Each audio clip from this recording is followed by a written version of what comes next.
ಓಂ ಶಾಂತಿ. ದಿನಾಂಕ ಆಗಿದೆ 28/9/2025.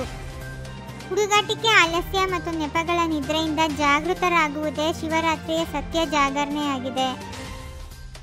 ಈ ಬರ್ತ್ಡೇ ಇಡೀ ಕಲ್ಪದಲ್ಲಿ ಯಾರದ್ದೂ ಈ ರೀತಿ ಆಗುವುದಿಲ್ಲ. ತಂದೆ ಮತ್ತು ಮಕ್ಕಳ ಬರ್ತ್ಡೇ ಒಂದೇ ದಿನವಾಗಿರುವುದನ್ನು ಎಂದೂ ಕೇಳಿರಕ್ಕಿಲ್ಲ. ಇಡೀ ಕಲ್ಪದಲ್ಲಿ ಪರಮಾತ್ಮ ತಂದೆ ಮತ್ತು ಪರಮಾತ್ಮ ಮಕ್ಕಳ ಜೊತೆಗಿನ ಪ್ರೀತಿ ಎಷ್ಟಿದೆ ಎಂದರೆ ಜನ್ಮ ಜನ್ಮವೂ ಜೊತೆಯಾಗಿರುತ್ತದೆ.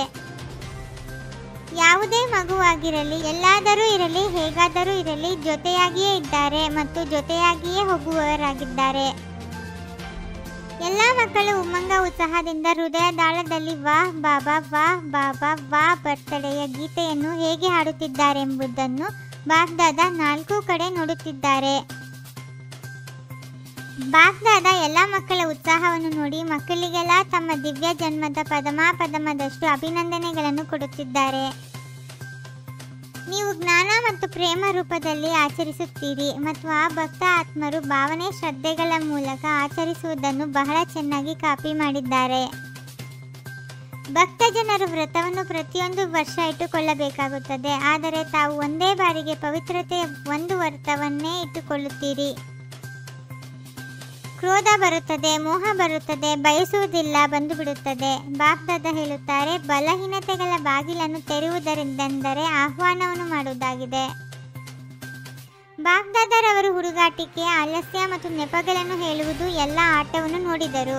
ಈ 3 ಮಾತುಗಳಲ್ಲಿ ಪ್ರತಿ ಸಮಯ ಬಾಗ್ದಾದ ಜಾಗರಣೆಯನ್ನು ನೋಡಲು ಬಯಸುತ್ತಾರೆ. ಮೆಜಾರಿಟಿ ಕ್ರೋಧದಿಂದ ಬಚಾವಾಗಲು ಇವರು ಮಾಡಿದರೂ ಅದಕ್ಕೆ ಆಯಿತು, ನಾನು ತಪ್ಪು ಮಾಡಿದ್ದೆ ಎಂದು ಹೇಳುವುದಿಲ್ಲ. ಇತರರ ಮೇಲೆ ದೋಷ ಹೊರಿಸುವುದು ಬಹಳ ಸುಲಭ. ಒಂದು ಜನ್ಮದ ವಿದ್ಯೆ ಮತ್ತು ಇಡೀ ಕಲ್ಪದ ಪ್ರಾಪ್ತಿ, ಅರ್ಧಕಲ್ಪ ರಾಜ್ಯಭಾಗ್ಯ, ಅರ್ಧಕಲ್ಪ ಪೂಜ್ಯ, ಇಡೀ ಕಲ್ಪದಲ್ಲಿ ಒಂದು ಜನ್ಮದಲ್ಲಿ ಪ್ರಾಪ್ತಿ. ಅದು ಚಿಕ್ಕ ಜನ್ಮ, ಸಂಪೂರ್ಣ ಜನ್ಮವಲ್ಲ, ಚಿಕ್ಕ ಜನ್ಮವಾಗಿದೆ. ಅವಶ್ಯವಾಗಿ ಸಾಹಸವನ್ನಿಡುತ್ತೇವೆಂದು ಯಾರು ತಿಳಿದಿದ್ದೀರೋ, ಪುರುಷಾರ್ಥ ಮಾಡುತ್ತೇವೆಂದಲ್ಲ, ಅಟೆನ್ಷನ್ ಇಡುತ್ತೇವೆ, ಮಾಡುತ್ತೇವೆ, ಈ ರೀತಿ ಅಲ್ಲ. ನೀವು ಚಿಕ್ಕ ಮಕ್ಕಳಲ್ಲ.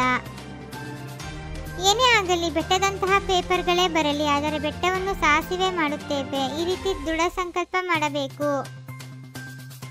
ಸಮಯದ ಯಾವುದೇ ಭರವಸೆ ಇಲ್ಲವೆಂದು ಬಾಗ್ದಾದ ನೋಡುತ್ತಿದ್ದಾರೆ ಮತ್ತು ಈ ಜ್ಞಾನದ ಆಧಾರದ ಮೇಲೆ ಪ್ರತಿಯೊಬ್ಬ ಪುರುಷಾರ್ಥಿಯ ಮಾತಿನಲ್ಲಿ ಬಹಳ ಕಾಲದ ಲೆಕ್ಕವಿದೆ.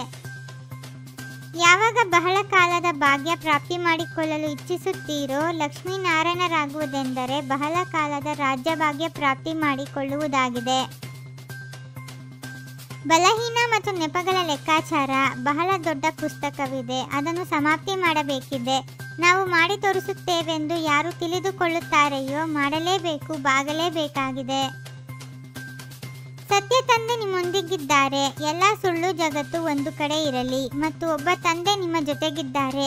ನಿಮ್ಮ ವಿಜಯ ನಿಶ್ಚಿತವಾಗಿದೆ. ಯಾರೂ ನಿಮ್ಮನ್ನು ಅಲುಗಾಡಿಸಲು ಸಾಧ್ಯವಿಲ್ಲ. ಏನೇ ಆಗಲಿ, ಏನನ್ನೂ ನೋಡಬೇಡಿ, ಆದರೆ ತಂದೆಯ ಹೃದಯ ಸಿಂಹಾಸನಾಧಿಕಾರಿಗಳು ಆಗಲೇಬೇಕಾಗಿದೆ. ವಿಶ್ವ ಸಿಂಹಾಸನಾಧಿಕಾರಿಗಳಾಗಲೇಬೇಕು. ಹದ್ದಿನ ಸರ್ವ ಇಚ್ಛೆಗಳನ್ನು ತ್ಯಾಗ ಮಾಡುವಂತಹ ಸತ್ಯ ತಪಸ್ವಿ ಮೂರ್ತಿ ಭವ. ಹದ್ದಿನ ಎಲ್ಲ ಇಚ್ಛೆಗಳನ್ನು ತ್ಯಾಗ ಮಾಡಿ ಸತ್ಯ ತಪಸ್ವಿ ಮೂರ್ತಿಗಳಾಗಿ. ತಪಸ್ವಿ ಮೂರ್ತಿ ಅರ್ಥಾತ್ ಹದ್ದಿನ ಇಚ್ಛಾ ಮಾತ್ರ ಅವಿದ್ಯಾ ರೂಪ. ಕರ್ಮಫಲದ ಸೂಕ್ಷ್ಮ ಕಾಮನೆಗಳನ್ನು ಇಟ್ಟುಕೊಳ್ಳುವುದೂ ಸಹ ಫಲವು ಹಣ್ಣಾಗುವ ಮೊದಲೇ ತಿಂದು ಬಿಡುವ ಹಾಗೆ. ಓಂ ಶಾಂತಿ. 21 ಜನ್ಮಗಳಿಗೆ 21 ಪರಮಾತ್ಮನ ಮಹಾವಾಕ್ಯಗಳನ್ನು ಆಲಿಸಿ ಹಾಗೂ ನಿಮ್ಮದಾದ ಈ ಚಾನೆಲ್ಗೆ ಲೈಕ್ ಮಾಡುವುದನ್ನು ಮರೆಯದಿರಿ.